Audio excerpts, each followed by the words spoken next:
যাদের হৃদয়ে আছে আল্লাহর ভয়, তারা কবু পথ বলে যায় না।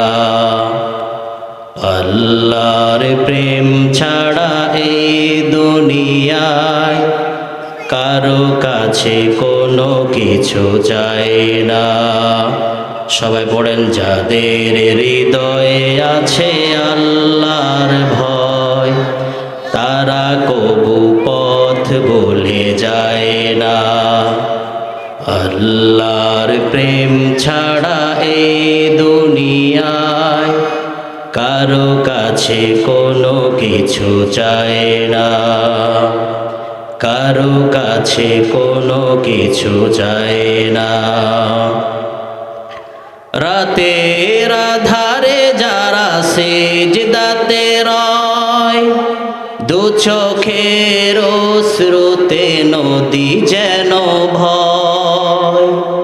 রাতের আধারে যারা সিজদাতে রয়, দু চোখের অশ্রুতে নদী যেন ভয়। ছলনার হাতছানি যতই আসুক, ছলনার হাতছানি যতই আসুক, পেছনে ফিরেও তাকায় না। সবাই বলেন, যাদের হৃদয়ে আছে আল্লাহর ভয়, তারা কবু পথ বলে যায় না। আল্লাহর প্রেম ছাড়া এই দুনিয়ায় কারো কাছে কোনো কিছু চায় না, কারো কাছে কোনো কিছু চাই না। বেতাগা তালিমুল কোরআন ইবতদায়ী মাদ্রাসা ও এলাকাবাসীর উদ্যোগে আয়োজিত আজকের বার্ষিক তাফসিরুল কোরআন মাহফিলের সম্মানিত সভাপতি জনাব শাহাদাত হোসেন সাহেব, অত্র মাদ্রাসার প্রধান শিক্ষক হযরত মাওলানা মহিউদ্দিন সুমন সাহেব, হায়াহুল্লাহ ওয়া আতালাল্লাহু আমরাহ, বারাকাল্লাহু ফি হায়াতিক। আমরা সকলে চিৎকার দিয়ে পড়ি আমিন। মঞ্চে এবং প্যান্ডেলে বসা হযরত উলামায়ে কেরাম, দূর দূরান্ত থেকে আসা ইসলাম প্রিয়, কোরআন প্রিয় ইসলামী তৌহিদি জনতা, মুরব্বী বাবারা, যুবক ভাইয়েরা, কচিকাঁচা অত্যন্ত আদর এবং স্নেহের ছোট ভাইয়েরা, পর্দার অন্তরালে শ্রবণরত শ্রদ্ধেয়া মা এবং বোনেরা, মিডিয়ার কর্মী ভাইয়েরা, বিভিন্ন জায়গা থেকে ছুটে আসা অনেক প্রতিষ্ঠানের শিক্ষকবৃন্দ, আপনারা সবাই কেমন আছেন? আমাদেরকে সুস্থতার সাথে যিনি বাঁচিয়ে রেখে এত সুন্দর একটি কোরআনের মাহফিলে, জান্নাতের একটি বাগানে আসার যে মহান মালিক তৌফিকটুকুন দান করেছেন, তিনি কে? সে আল্লাহকে খুশি করার লক্ষ্যে আল্লাহর শিখানো বাক্যে অন্তরন্তস্থল থেকে মন খুলে, প্রাণ খুলে, উচ্চ কণ্ঠে একই আওয়াজে অন্তরের গভীরতা থেকে চিৎকার দিয়ে বলছি আলহামদুলিল্লাহ। দুরুদ সালাম পড়ছি সাইয়্যিদুল মুরসালিন, খাতামুন নবিয়্যিন, রাহমাতুল লিল আলামিন, দুনিয়ার নেতা, আখিরাতের নেতা নবী জনাব মুহাম্মদুর রাসূলুল্লাহ। জবান খুলে বলছি সাল্লাল্লাহু আলাইহি ওয়াসাল্লাম। যেখানে যে বাচ্চারা তোমরা আছো, এই ছোট বাচ্চারা, তোমরা কথা বলবা না। যদি তোমরা কথা বলো তাহলে মাহফিলের সৌন্দর্য নষ্ট হবে। তোমরা কি চাও মাহফিলের সৌন্দর্য নষ্ট হোক? এই জন্য এখন থেকে আর আমরা কি বলবো না, কথা বলবো না। সম্মানিত ভাইয়েরা, যে বিষয় নিয়ে আজকে কথা বলবো সে বিষয়টি হচ্ছে সন্তানের অধিকার, মা বাবার উপরে সন্তানের অধিকার। আজকে মাহফিলগুলোতে সন্তানের উপরে বাবা মায়ের অধিকার নিয়ে অনেক আলোচনা হয়, ঠিক কিনা? কিন্তু মা বাবার উপর ইসলাম কিছু অধিকার দিয়েছে, এটার বয়ান সচরাচর কিন্তু হয় না, ঠিক না? আগে অধিকার সন্তানের উপরে মা বাবার, নাকি আগে মা বাবার উপরে সন্তানের অধিকারটা আগে? বলেন তো। সন্তানের অধিকারটা কিন্তু সর্বপ্রথম। আমরা তো সন্তানের অধিকার আদায় করি, কিভাবে আদায় করি? আমরা সন্তানকে ভরণ পোষণ দেই, সন্তানকে আমরা মোবাইল কিনে দেই, সন্তানকে টাকা থাকলে একটা বড় ধরনের সুজুকি একটা বাইক অথবা পালসার একটা বাইক কিনে দেই, ঠিক কি না? সন্তানদের পড়াশোনার খরচ দেই, সব কিছুই তো করছি। কিন্তু এটা সন্তানের ভরণ পোষণ দেওয়া, এটাই শুধু আপনার উপর ইসলাম দায়িত্ব দেয় নাই। ইসলাম আরো একটা বড় দায়িত্ব আপনার উপরে দিয়েছে, মা বাবার উপরে দিয়েছে। সেটা হচ্ছে কি?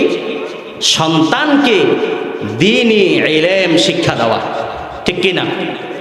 সন্তানকে কোরআনের ইলম কি করা? শিক্ষা দেওয়া। সন্তানকে যদি আপনি কোরআনের শিক্ষা না দেন, সন্তানকে যদি আপনি ইসলামের শিক্ষা না দেন, এই সন্তান কোনোদিন আলোর রাস্তা খুঁজে পাবে না। আলোর রাস্তা দেখাতে হলে সর্বপ্রথম যিনি দায়িত্ব পালন করতে হবে তিনি হচ্ছেন মা এবং বাবা। এটা তার উপরে দায়িত্ব। আমরা মনে করি মা বাবাকে সন্তান দেখে না, লালন পালন করে না, টাকা পয়সা দেয় না, মনে হয় শুধু সন্তানের উপর ইসলাম হক দিছে। না, ইসলাম মা বাবার উপরেও সন্তানের হক দিয়েছে। সন্তান এটা হচ্ছে আল্লাহর পক্ষ থেকে নিয়ামত, ঠিক কিনা? যাদের এখানে সন্তান আছে, এই সন্তান সন্ততি আল্লাহর পক্ষ থেকে কত বড় নিয়ামত বলেন তো। সন্তান দেওয়ার মালিক কে? আর জোরে বলেন, তিনি কে? আল্লাহ ছাড়া কেউ সন্তান দিতে পারে? আল্লাহ রাব্বুল আলামিন পবিত্র কোরআন মাজিদে তিনি যে সন্তান দেন, এই কথাটা আল্লাহ রাব্বুল আলামিন নিজেই বলেছেন।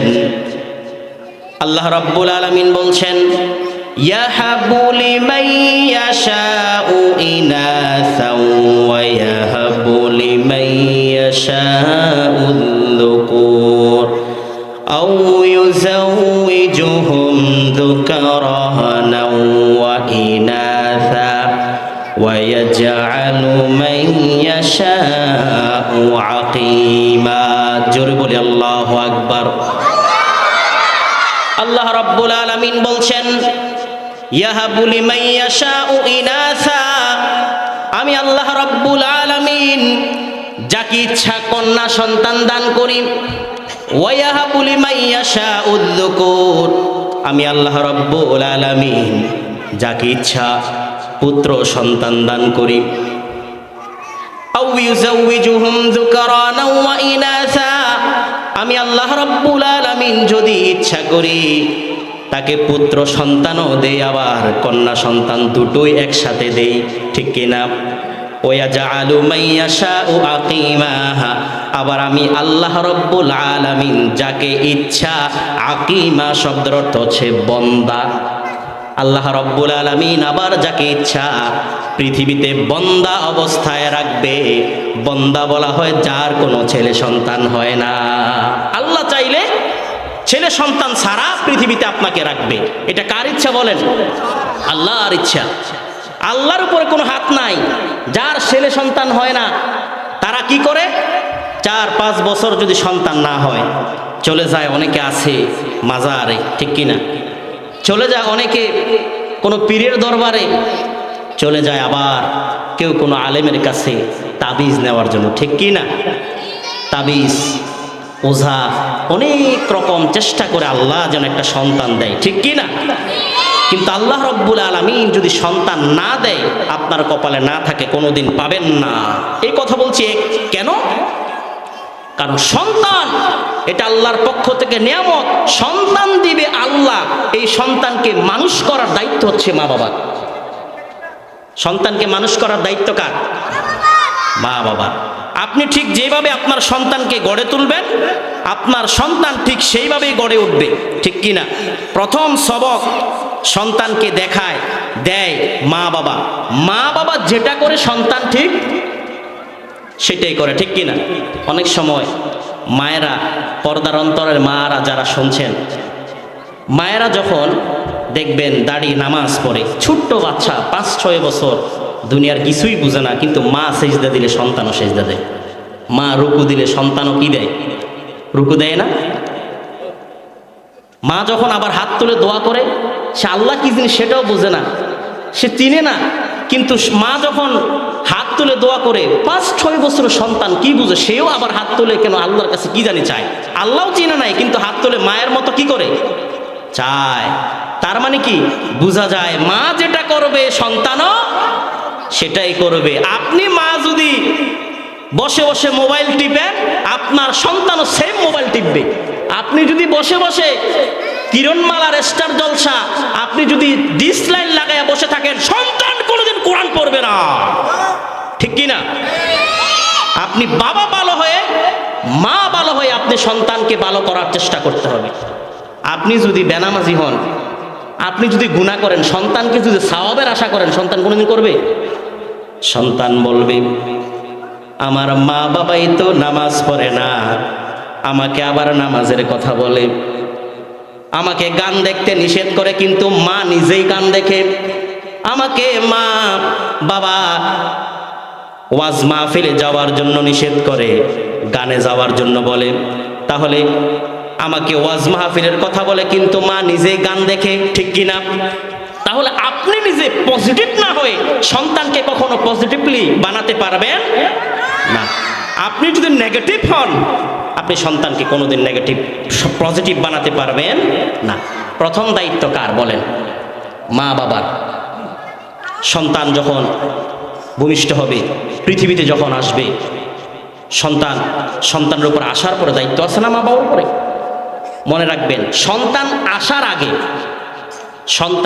আগে একটা দায়িত্ব গুরুত্বপূর্ণ। কি দায়িত্ব বলেন? কয়টা দায়িত্ব? একটা। ভালো একটা মা সন্তানকে উপহার দেওয়া, ভালো একটা মা উপহার দেওয়া। সন্তানের জন্য ভালো মা খুঁজতে হবে। কিন্তু আজকে আমরা কি করি? যে মডেলিং করতে পারে, শরীরটা রাস্তাঘাটে দেখায় বাড়াইতে পারে, যে যত বেশি ক্রিম মাখতে পারে চেহারার ভিতরে, ওইটাকেই নাকি আমরা সুন্দর মনে করি। আসলে এটা সুন্দর নয়। এটাকে যদি আপনি বিয়ে করেন, নাটক দেখে, সিনেমা দেখে, টিকটক চালায় এমন মহিলাকে যদি আপনি বিয়ে করেন, দুনিয়াও শেষ, আখেরাতও শেষ, ঠিক কিনা? যে ঘরের ভিতরে বউ ভালো, ঘরের ভিতরে শান্তি, ঠিক কিনা? এই জন্য নবীজি সাল্লাল্লাহু আলাইহি ওয়াসাল্লাম কত চমৎকার করে হাদিসের ভিতরে বলছেন, তুনকাহুল মারআতু লিআরবাইন। একটা মহিলাকে যখন বিয়ে করবা, 4টা জিনিস দেখে বিয়ে করবা। বলেন কয়টা? 4টা জিনিস দেখে বিয়ে করবা। 1 নাম্বার হচ্ছে লিমালিহা, সম্পদ দেখে। 2 নাম্বার হচ্ছে ওয়ালি হাসাবিহা, বংশমর্যাদা দেখে।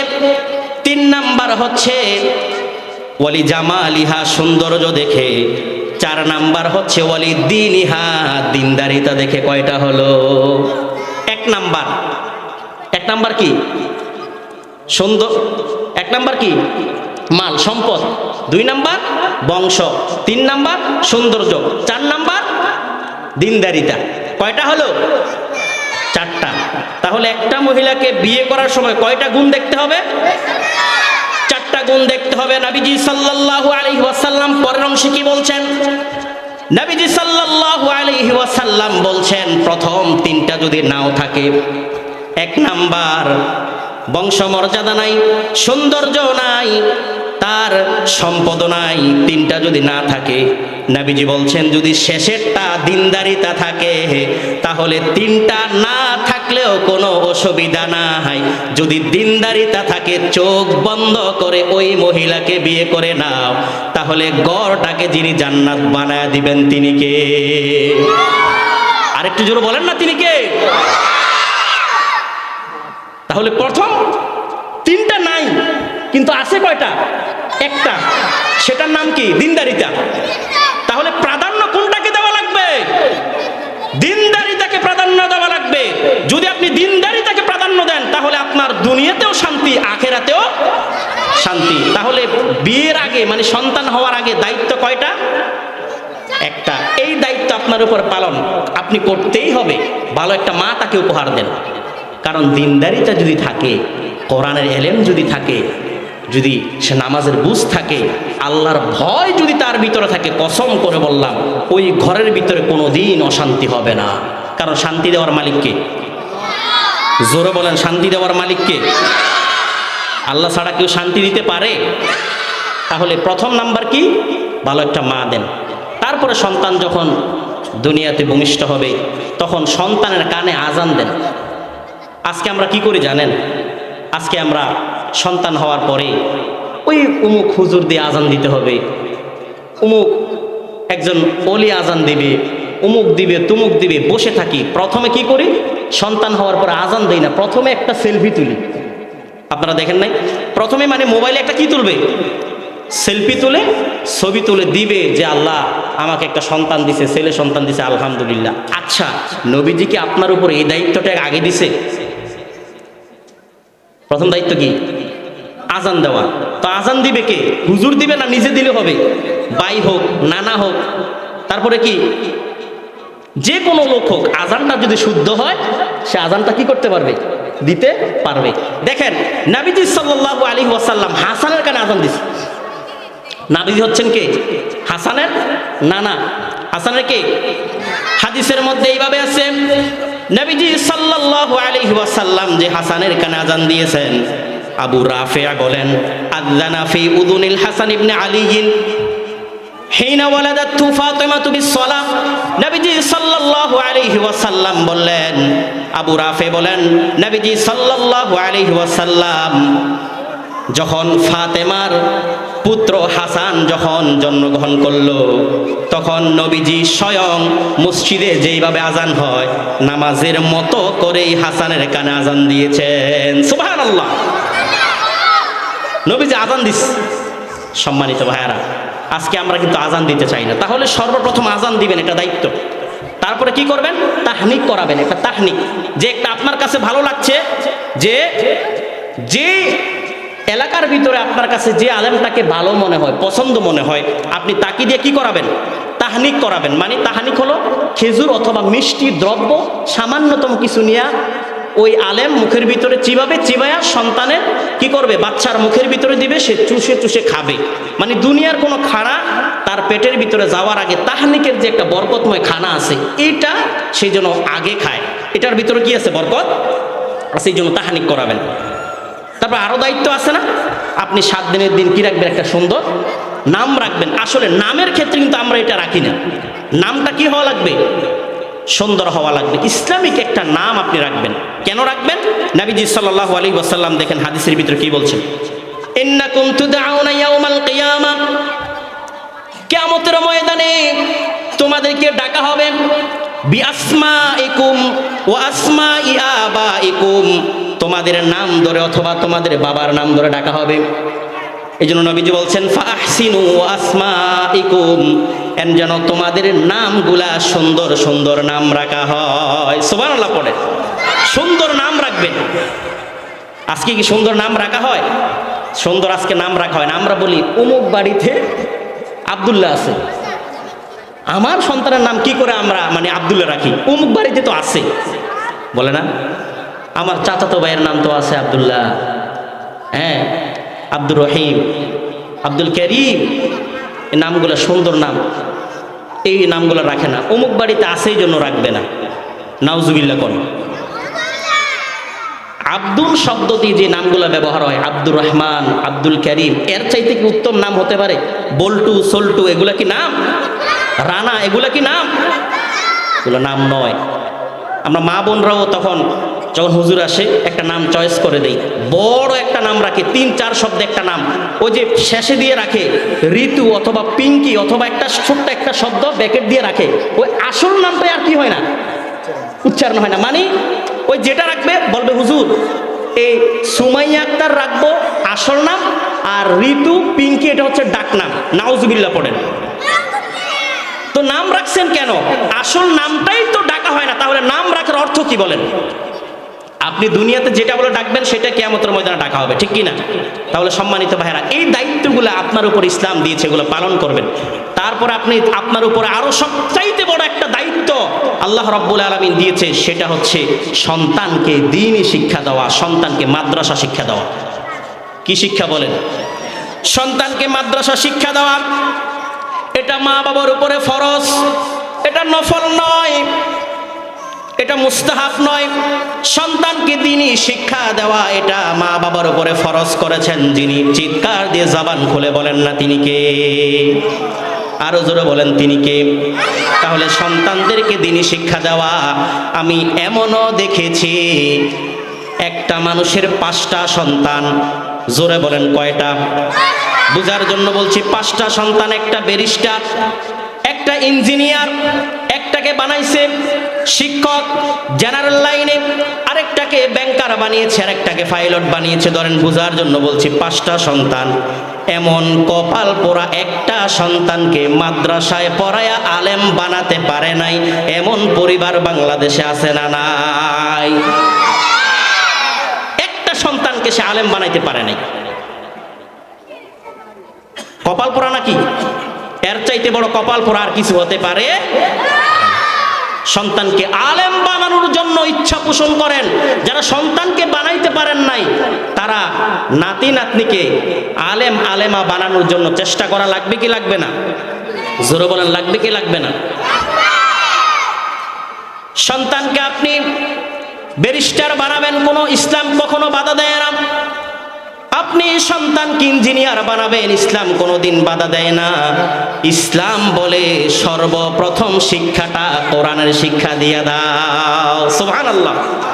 প্রথম শিক্ষাটা মাদ্রাসা শিক্ষা দিয়ে দাও, তাহলে ওই সন্তান কোনোদিন চাঁদাবাজ হবে না, ওই সন্তান কোনোদিন টেন্ডারবাজ হবে না, ওই সন্তান কোনোদিন মা বাবার মনে কষ্ট দিবে না, ওই সন্তান কোনোদিন মা বাবাকে বৃদ্ধাশ্রমে রাখবে না, ওই সন্তান কোনোদিন ইসলাম বিদ্বেষী হবে না, ঠিক কি না?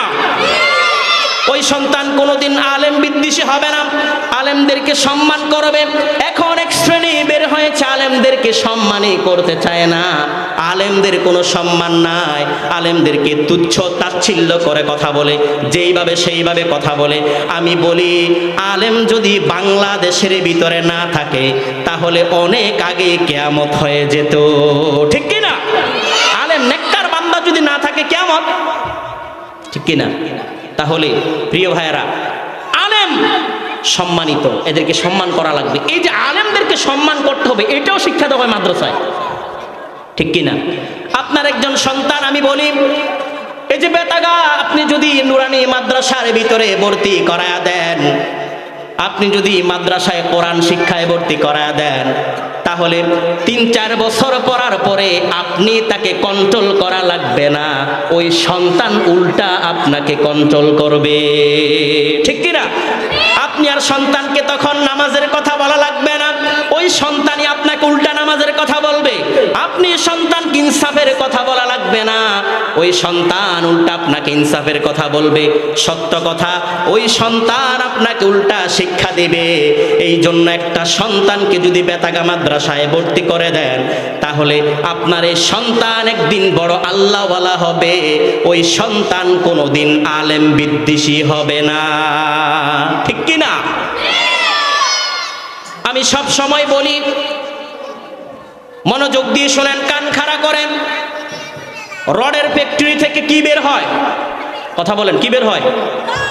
রডের ফ্যাক্টরি থেকে রড বের হয়, লবণের ফ্যাক্টরি থেকে লবণ বের হয়, রাবারের ফ্যাক্টরি থেকে রাবার জাতীয় জিনিস বের হয়। আর আমি বলি এই রকম প্রতিষ্ঠান থেকে, এরকম মাদ্রাসা নামক ফ্যাক্টরি থেকে বড় বড় আলেম বের হয়, ঠিক কি না? এই মাদ্রাসা নামক ফ্যাক্টরি থেকে বড় বড় আল্লাহওয়ালা বের হয়। মাদ্রাসা নামক ফ্যাক্টরি থেকে বড় বড় মুহাদ্দিস মুফাসসির বের হয়। ভালো ভালো মানুষগুলা মাদ্রাসা থেকে বের হয়, ঠিক কি না? এখানে কারা আছেন হাত তুলেন তো দেখি, কার সন্তান মাদ্রাসায় পড়ে? আমি একটু দেখি কার সন্তান মাদ্রাসায় পড়ে। এই কয়েকজন খালি, মানে কয়েকটা।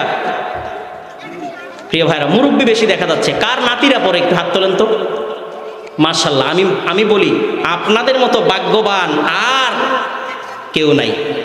আপনারা যদি নানা হন, দাদা হন, আপনারা ভাগ্যবান। যদি বাবা হন, আপনারা ভাগ্যবান। পর্দার অন্তরাল থেকে মা বোনরাও শুনছেন, দেখলাম মা বোনরাও আসছে। সম্মানিত ভাইয়ারা, এই যে মা বোনরা, এরকম সুন্দর মা আর কোথায় হতে পারে যে একটা সন্তানকে হেফজখানায় দিছে, একটা সন্তানকে নুরানি মাদ্রাসায় দিছে। আমি মনে করি বাংলাদেশের ভিতরে নুরানি শিক্ষার মতো আর কি শিক্ষা হতে পারে? দেখলেই সালাম ছাড়া আর কিছু নাই, ঠিক না?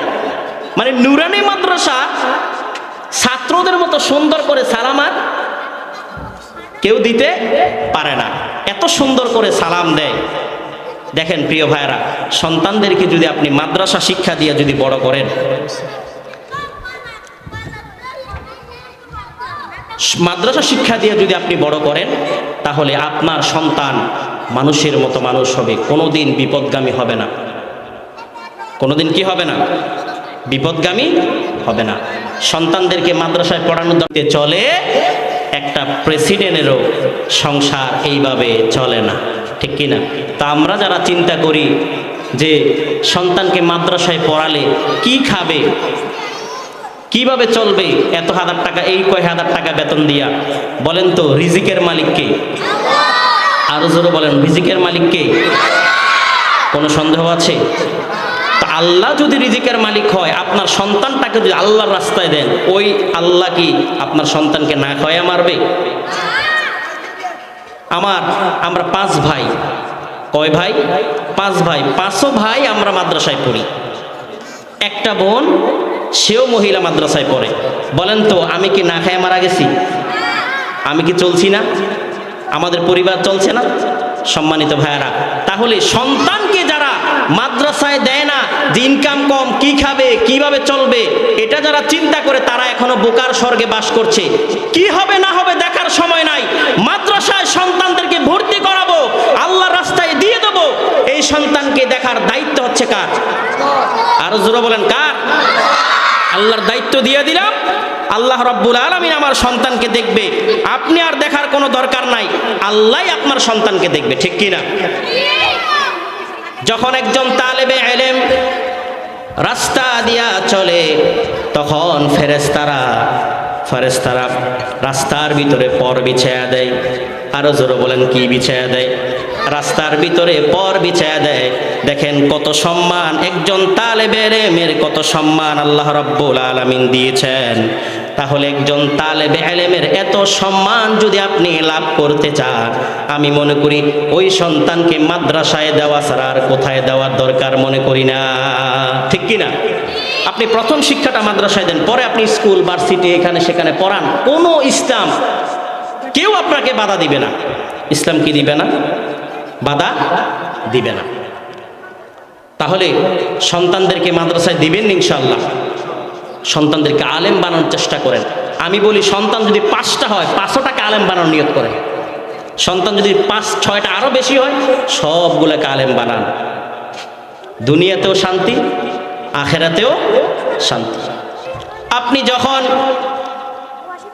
মৃত্যুবরণ করবেন, একদিন পৃথিবীতে থাকবেন না, যদি আপনি একটা আলেমকে দুনিয়ার ভিতরে রেখে যেতে পারেন, আপনার একজন সন্তান আলেম, আপনি মৃত্যুবরণ করেছেন, আমি মনে করি ওই বাবার চাইতে ভাগ্যবান বাবার পৃথিবীতে হতে পারে না, যে বাবার জানাজা স্বয়ং নিজের সন্তান পড়ায়। সুবহানাল্লাহ পড়েন।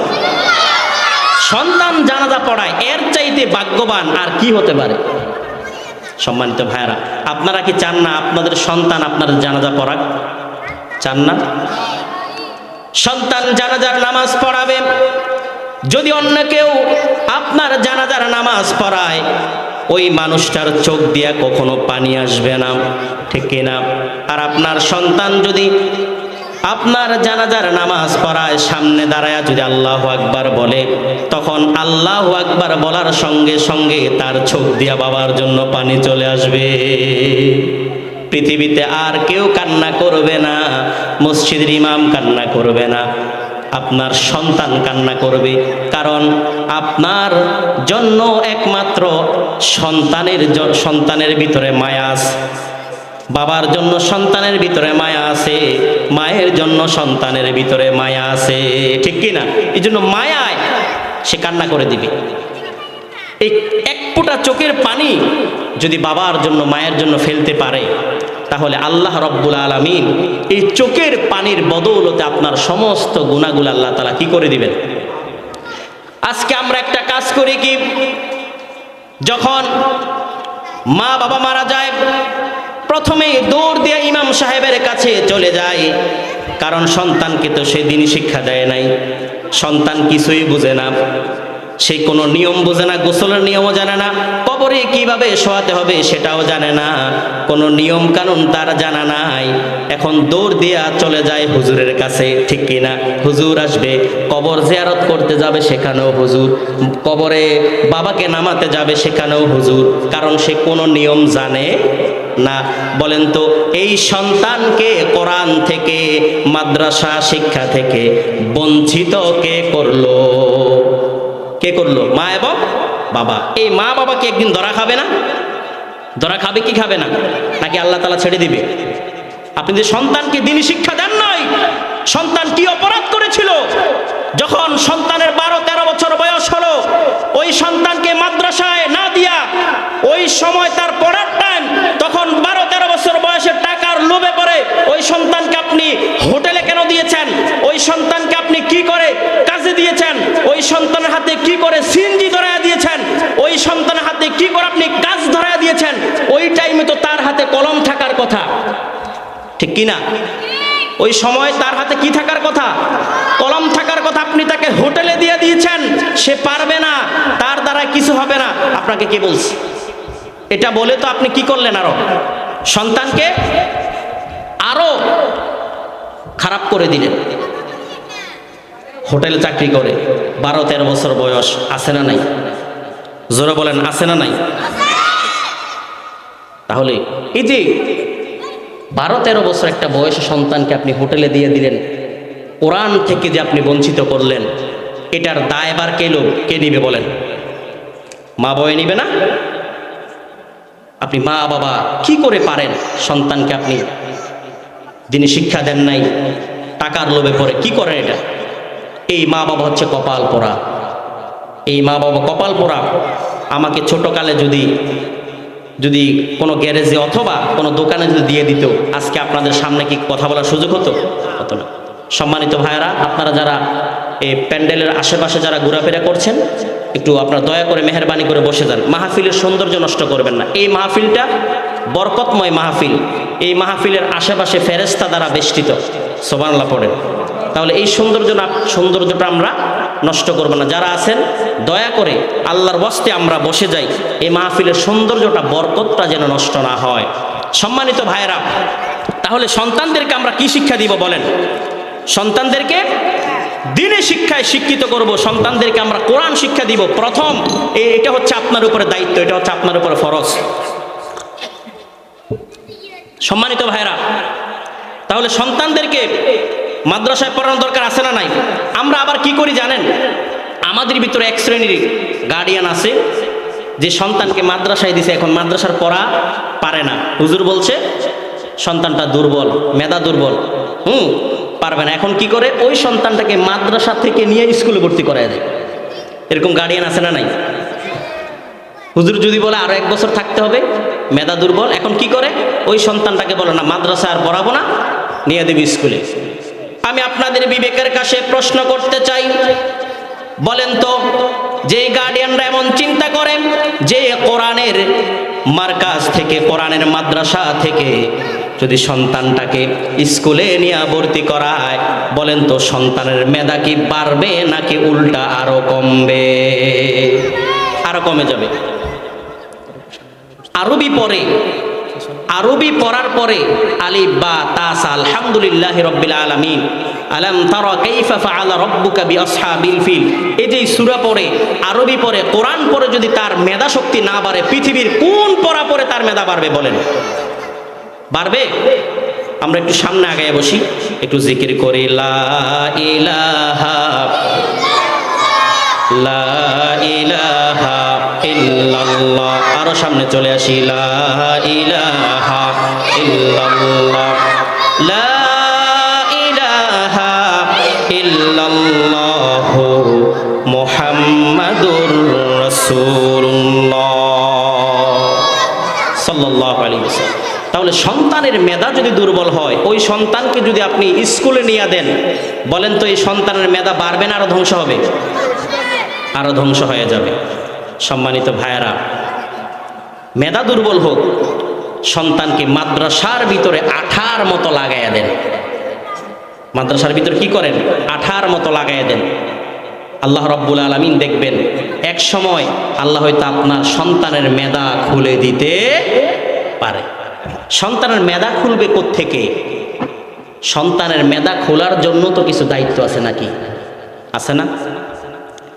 আপনি মা নামাজ পড়েন না, বাবা নামাজ পড়েন না, হালাল হারাম মানেন না, সন্তানদেরকে ভালো পথ দেখান না, তরবিয়ত শিখান না, আদব শিখান না।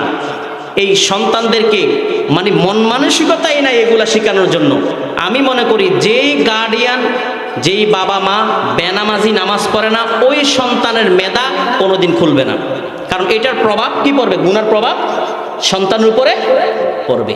সন্তানের মেধা বাড়ানোর জন্য আপনার উপরে কিছু দায়িত্ব আছে। এক নাম্বার, 5 ওয়াক্ত নামাজি হতে হবে। মা বাবাকে কি হতে হবে? 5 ওয়াক্ত নামাজ পড়তে হবে। পর্দার অন্তরাল থেকে মা বোনরা যারা শুনছেন, যারা নামাজ পড়েন না, নামাজ না পড়ে যারা চিন্তা করেন সন্তানদেরকে নামাজি বাড়াবেন, কোরআন শিক্ষায় শিক্ষিত করবেন, মেধা বাড়াবেন, আপনার সন্তানের মেধা কোনোদিন বাড়বে না। আপনি আগে ভালো হন, নামাজি হন। কারণ এই জন্য কেন বললাম? কারণ সন্তানদের পড়া মুখস্থ হয় সকালবেলায়। কখন মুখস্থ হয়? আজকে দেখবেন মা বাবা সকালে উঠে 8টায় 9টায়, ফজরও নাই, 8টা 9টায় উঠে, এখন মা বাবা যদি 8টা 9টা পর্যন্ত ঘুমায়, সন্তান কি সকাল 5টায় উঠবে? সন্তান কি সকাল 6টায় উঠবে? তাহলে আপনার উপর দায়িত্ব কি? আপনি নামাজ পড়ে ফজর পড়ে আপনি সন্তানকে জাগায়া দেন নামাজের জন্য। নামাজ পড়ে সন্তানকে মক্তবে পাঠাইয়া দেন। সন্তানকে কোথায় পাঠাইয়া দেন? মক্তবে পাঠাইয়া দেন। দেখবেন সন্তান সেখানে গিয়ে পড়বে, শিখবে, মেধা আস্তে আস্তে কি হয়ে যাবে? বেড়ে যাবে। 8টা 9টা পর্যন্ত যদি সন্তানকে আপনি ঘুম পাড়ায়া রাখেন, তাহলে সন্তানের মেধা আস্তে আস্তে ধ্বংস হয়ে যাবে। কি হয়ে যাবে? সন্তানের মেধা আস্তে আস্তে ধ্বংস হয়ে যাবে। আপনি সন্তানের মেধা খুলতে পারবেন না। আজকে তো মুক্তব নাই, ঠিক না? এই যে আপনারা যারা মুরব্বীরা যারা আছেন, আপনারা মুক্তব পড়েন নাই? পড়ছেন না? কিন্তু তখনকার মতো কি আছে? বলে এখন মাদ্রাসায় দিছি, দেন সমস্যা নাই, মাদ্রাসা তো পড়বে, সকালে 6টা থেকে মুক্তব পাঠান, ওখানেও পড়বে এখানেও পড়বে, ঠিক কি না? সন্তানদেরকে আরবি পড়ার ভিতরে বেশি লাগাই দিবেন।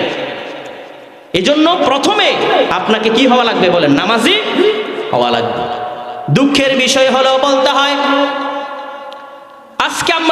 আজকে আমরা এখানে এত মানুষ আসছি, শত শত মানুষ আসছি মাহফিল শোনার জন্য, কিন্তু এখান থেকে যাওয়ার পরে বাড়িতে গিয়ে যে ঘুমাবো, ফজর সময় মসজিদের ভিতরে আসবো না, এমন মানুষও আছে না নাই? আজকে মহিলা প্যান্ডেলের ভিতরে অনেক মহিলারা ওয়াজ শোনার জন্য আসছে। ওয়াজ শোনা এটা কি ফরজ নাকি নফল? এটা কি ফরজ নাকি? না আসলে কি গুনাহ হইতো? না আসলে গুনাহ হইতো না। তাহলে বলেন তো, ফজরের সময় নামাজ না পড়লে গুনাহ হবে কি হবে না? তাহলে ওয়াজ শোনার জন্য আমরা আসছি, ওয়াজ শুনতে রাজি কিন্তু নামাজ পড়তে রাজি না, ঠিক না? এখানে অনেক মানুষ আছে ফজরের সময় আসবে না। এই যে আপনাদের সামনে যে মসজিদ, এটার আপনারা এসে দেখবেন এতজন হবে না, 5 জন 6 জন 7 জন 10 জন 11 জন, তাহলে মা বাবা যদি নামাজি না হয় কোনোদিন সন্তানকে আপনি ভালো করতে পারবেন? তাহলে আপনার দায়িত্ব কি? আপনি আগে নামাজি হন, নামাজ শুরু করেন, হারাম ছেড়ে দেন, হালাল খান।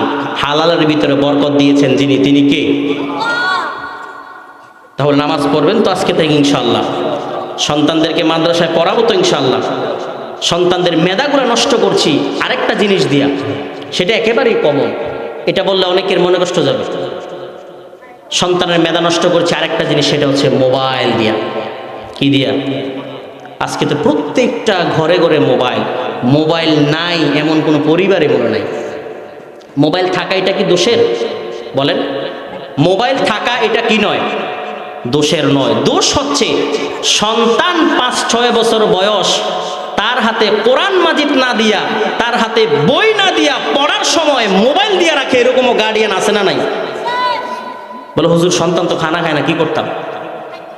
বলো হুজুর সন্তান খালি কান্না করে, কথাই শোনে না, মানে মোবাইল ছাড়া কথাই শোনে না। আবার হুজুরের কাছে এসে বলে হুজুর আমার সন্তান খালি মোবাইল টিপে, পড়া শিখে না। এই গার্ডিয়ানরা হচ্ছে নির্লজ্জ। সন্তান মোবাইল টিপে, আবার আপনি হুজুরের কাছে এসে বিচার দিচ্ছেন। আপনি বিচার করেন, আপনি কেমন মা বাবা, কেমন গার্ডিয়ান হয়েছেন? আপনি সন্তানের হাতে মোবাইলটা দিলেন কেন? ঠিক কিনা? কথা বলেন। আমি সব সময় বলি, সন্তান প্রয়োজন হলে আপনারা যদি বলেন হুজুর সন্তান খানা খায় না, কি করতাম? আমি ওই গার্ডিয়ানদেরকে বলি, প্রয়োজন হলে সন্তানরা 1 সপ্তাহ না খেয়ে থাকবে, 15 দিন না খেয়ে থাকবে, তারপরও তার হাতে মোবাইল দেওয়া যাবে না। ঠিক কিনা? প্রয়োজন হলে সন্তানকে ভালো করব, এই নিয়ত যদি থাকে, সন্তানকে ভালো করার ক্ষেত্রে প্রয়োজন হলে মোবাইলটাকে অ্যাভয়েড করব। পারা যাবে না ইনশাআল্লাহ? কল দেওয়ার সময় কল দিবেন, তারপরে কল শেষ ডয়ের ভিতরে তালা মেরে রাখি দিবেন, অসুবিধা আছে? আবার অনেকের বাড়িতে আছে মোবাইল থেকেও আরেকটা বড় আছে, সেটা কি? টেলিভিশন। নাই? টেলিভিশন। এই টেলিভিশন আজকে সন্তানগুলোকে নষ্ট করেছে। আজকে মা বাবাকে আমলের দিকে আকৃষ্ট করে না। মনে রাখবেন, গুনার দিকে যদি আপনি আকৃষ্ট বেশি থাকেন, নেক কাজ আপনার কাছে কি লাগবে না? ভালো লাগবে না। গুনার দিকে যদি আপনার মনটা বেশি থাকে, সারাদিন গুনার দিকে, আপনার কাছে ভালো কাজ ভালো লাগবে না। কোরআনের কথা বললে আপনার কাছে হাস্যকর মনে হবে, জাহান্নামের কথা বললে আপনার কাছে হাস্যকর মনে হবে, কবরের কথা বললে আপনার কাছে হাস্যকর মনে হবে। কারণ আপনি এগুলো নিয়ে কি করেন না, চিন্তাই করেন। আপনার ভিতরে খালি গুনার কাজ আর গুনার কাজ। তো বলছিলাম প্রিয় ভাইয়েরা, মোবাইল সন্তানকে দেওয়া যাবে না। টিভি ঘর থেকে সরায় ফেলেন, যদি সম্ভব হয় সরায় ফেলেন। সন্তানকে মানুষের মতো মানুষ করেন। রাজি আছি আমরা? এখন তো প্রত্যেকটা ঘরে আর ছোট ছোট টিভি না। এক সময় ছোট টিভি ছিল, এখন 48 ইঞ্চি, 52 ইঞ্চি এইচডি টিভি। কি নাম বলেন? এইচডি মানে একটু ঝাপসা দেখা গেলে হবে না, এটা একটু ক্লিয়ার দেখা যাওয়া লাগবে। সম্মানিত ভাইরা, বলেন তো সন্তান দিয়া, সন্তানকে মোবাইল দিয়া কি সন্তানকে আপনি নষ্ট করছেন নাকি ভালো করছেন? নষ্ট করছেন। সম্মানিত ভাইরা, গার্ডিয়ান যারা আছেন, সন্তানদেরকে মোবাইল হাতে দিবেন না। সন্তানদেরকে মোবাইল দিয়েছেন, আপনি সন্তানকে ধ্বংসের দিকে ঠেলে দিলেন। আমি তো আপনাকে বাঁচানোর জন্য বলছি। আমি আপনাকে কি করছি? বাঁচানোর জন্য, আপনার সন্তানকে বাঁচানোর জন্য বলছি। আপনার সন্তান আগুনে পড়ে যাচ্ছে, আমি দেখছি, তাকে বাঁচানোর জন্য বলছি। মোবাইল এটা আগুন, সন্তান জ্বলে পুড়ে যাবে, ছাই হয়ে যাবে। তাহলে সম্মানিত ভাইয়েরা, বলছিলাম সন্তানদেরকে মোবাইল থেকে দূরে রাখবেন, সন্তানদেরকে বেশি বেশি দিনের কথা বলবেন, কোরআনের কথা বলবেন। ঠিক কি না? সন্তানদেরকে আলেম বানাবেন। ধরেন আপনি একটা ঘর করেছেন, ঘরের ভিতর আপনি ফার্নিচার আনলেন, সোফা আনলেন, আপনি এসি লাগালেন, ঘরের ভিতর আপনি কোনো কিছু বাদ দেন নাই, সব কিছু এনেছেন। আপনি ওই ঘরের ভিতরে একটা জিনিস লাগান নাই, সেটা হচ্ছে লাইটই লাগান নাই। বলেন তো এই ঘরটা দেখতে সুন্দর লাগবে নাকি অসুন্দর লাগবে? তাহলে ওই ঘরের ভিতরে যখন লাইটটা জ্বালায়া দিবেন ওই ঘরটা আলোকিত হয়ে যাবে। ঠিক আলেম যদি বানান, আলেমরা হচ্ছেন মাদ্রাসার একটা লাইট স্বরূপ, এলাকার একটা লাইট স্বরূপ। মাদ্রাসা নামক একটা লাইট যখন তার হাতে ধরায়া দিবেন, সে রাস্তা দিয়ে চলার সময় সঠিক রাস্তায় চলাফেরা করবে, কারণ তার হাতে আলো আছে। কি আছে বলেন? তার হাতে আলো আছে। এই জন্য আলো দিয়া সে সঠিক রাস্তা খুঁজে পাবে, সে বিপদগামী হবে না। আপনার হাতের ভিতরে লাইট নাই, আলো নাই, অন্ধকারের ভিতরে আপনি হাঁটতে পারবেন? পারবেন না। হয়তো গাছের সঙ্গে আপনি ঠুস খাবেন, না হয় পানিতে পড়ে যাবেন, না হয় কি আপনার বিপদ হওয়ার সম্ভাবনা আছে, ঠিক না? কিন্তু হাতের ভিতরে যদি লাইট থাকে, আপনি রাস্তা দিয়া হেঁটে যেতে পারবেন কি পারবেন না? পারবেন। ঠিক আলেমরা হচ্ছেন লাইট স্বরূপ, আলেমরা হচ্ছে সমাজকে আলোকিত করে। তাহলে একটা পরিবারের ভিতরে যদি একজনও যদি আলেম থাকে, মাদ্রাসায় শিক্ষায় শিক্ষিত থাকে, ওই পরিবারের ভিতরে মানুষগুলো আস্তে আস্তে নামাজি হয়ে যাবে। কেউ যদি নামাজি না থাকে, কেউ যদি বুঝদার না থাকে, দিনে ইলম ওয়ালা না থাকে, তাহলে কে কাকে বুঝাবে বলেন? ঠিক কি না? কেউ কি কাউকে বুঝাতে পারবে? এলেম লাগবে না? জ্ঞান লাগবে না? সম্মানিত ভাইয়েরা, তাহলে দেখেন এই জ্ঞান এটা মাদ্রাসার ভিতরে শেখানো হয়। কোথায় শেখানো হয় বলেন? সম্মান করতে হবে মা বাবাকে কোথায় শেখানো হয়? আপনি খোঁজ নিয়ে দেখেন, বৃদ্ধাশ্রমে যে মা বাবাদেরকে রেখেছে, ওখানে বেশিরভাগ হচ্ছে জেনারেল শিক্ষিত মা বাবা, ঠিক কিনা? সন্তানকে আপনি কোরআনী শিক্ষা না দেওয়ার কারণে, সন্তানকে আপনি দ্বীনি ইলম শিক্ষা না দেওয়ার কারণে ওই সন্তান মা বাবার কদর বুঝবে না, ওই সন্তান বাবার সম্মান বুঝবে না, মায়ের সম্মান বুঝবে না। ওই সন্তান এক সময় দেখবেন আপনাকে শেষ পর্যায়ে বৃদ্ধাশ্রমে দিয়া দিবে। বৃদ্ধাশ্রমে আছে এরকম, আছে না এরকম? দেশের ভিতরে বৃদ্ধাশ্রমের ভিতরে অনেক মা বাবা, সন্তান বিয়ের পরে মা বাবাকে ভুলে যায়, আর মা বাবাকে ভালো লাগে না, এখন তার কাছে ভালো লাগে বউ, ঠিক না? হাজার হাজার আছে। এই সমস্যা অনেক বাবা মা জর্জরিত। কারণ কি? কারণ মা বাবার সম্মান এটা তো মাদ্রাসায় শেখানো হয়। আপনি তো সন্তানকে মাদ্রাসায় পড়ান নাই, আপনি তো মাদ্রাসায় পড়ান নাই। আপনার সন্তানকে কি করে সে আপনার সম্মান বুঝবে? কি করে বুঝবে বলেন? সন্তান আপনার খেদমত করবে না, কারণ তার কাছে সেই এলেমটা নাই। মাদ্রাসার ভিতরে শেখানো হয় মা বাবাকে তাজিম করা লাগবে, মা বাবাকে সম্মান করা লাগবে, মা বাবার অবাধ্য হওয়া যাবে না। এগুলা কোথায় শেখানো হয় বলেন? মাদ্রাসায়। আরো জোরে বলেন কোথায়? তাহলে এই সন্তানকে আপনি কোরআন শিক্ষা থেকে যদি বঞ্চিত করেন, তাহলে আল্লাহর কাঠগড়ায় আপনাকে জবাব দেওয়া লাগবে। আপনি যদি সন্তানকে কোরআন না শিখান, আপনার উপরে কিয়ামতের ময়দানে শাস্তি কি হবে? আল্লাহ রাব্বুল আলামিন বলছেন, রব্বানা আরিনাল্লাযাইনি আযাল্লানা মিনাল জিন্নি ওয়াল ইনসি নাজআলহুমা তাহতা আকদামিনা লিয়াকুনা মিনাল আসফালিন। জোরে বলি আল্লাহু আকবার। কিয়ামতের ময়দানে যাদেরকে আপনি কোরআন শিক্ষা দেন নাই, ওই সন্তানরা কিয়ামতের ময়দানে আল্লাহর কাঠগড়ায় মামলা দায়ের করবে। ওই মা বাবার নামে আল্লাহর কাছে নালিশ করবে, আল্লাহ যেই মা বাবার জন্য আপনি এত কষ্ট করেছেন, যেই সন্তানের জন্য আপনি মা বাবা এত কষ্ট করেছেন, ওই সন্তান কিয়ামতের ময়দানে মামলা দায়ের করবে। আর কি বলবে? রব্বানা আরিনাল্লাযাইনি আযাল্লানা। তখন আল্লাহর কাছে বলবে, আল্লাহ আজকে ওই মা বাবাদেরকে আমাদেরকে দেখায়া দেন, আযাল্লানা, যারা আমাদেরকে পথভ্রষ্ট করেছিল, যারা আমাদেরকে গোমরা করেছিল, যারা আমাদেরকে গোমরা করেছিল। আযাল্লানা মিনাল জিন্নি ওয়াল ইনস, জিন এবং মানুষের ভিতরে যারা আমাদেরকে কোরআন শিক্ষা দেয় নাই, যারা আমাদেরকে অন্যায় কাজ থেকে ফিরায় নাই, আপনি তাদের কাজকে আমার সামনে এনে দেন। আযাল্লানা, যারা পথভ্রষ্ট করেছিল, মিনাল জিন্নি ওয়াল ইনস নাজআলহুমা, তাদেরকে আমি পিষে ফেলবো। নাজআলহুমা মানে কি? তাদেরকে আজকে পিষে ফেলবো। তাহতা আকদামিনা, তাদের তাদেরকে পায়ের তলে ফেলে আজকে আমরা জাহান্নামে যাব। পা দিয়ে তাদেরকে কি করব? আজকে তাদেরকে দেখাইয়া দেন যারা আমাদেরকে গোমরাহ করেছে, তাদেরকে দেখাইয়া দেন আজকে আমরা তাদেরকে পিষে আগে তাদেরকে জাহান্নামে দেন, তারপর আমরা যাব, কারণ গোমরাহ করছে তারা। তাহলে মা বাবার নামে সন্তান যদি মামলা দায়ের করে, ভাই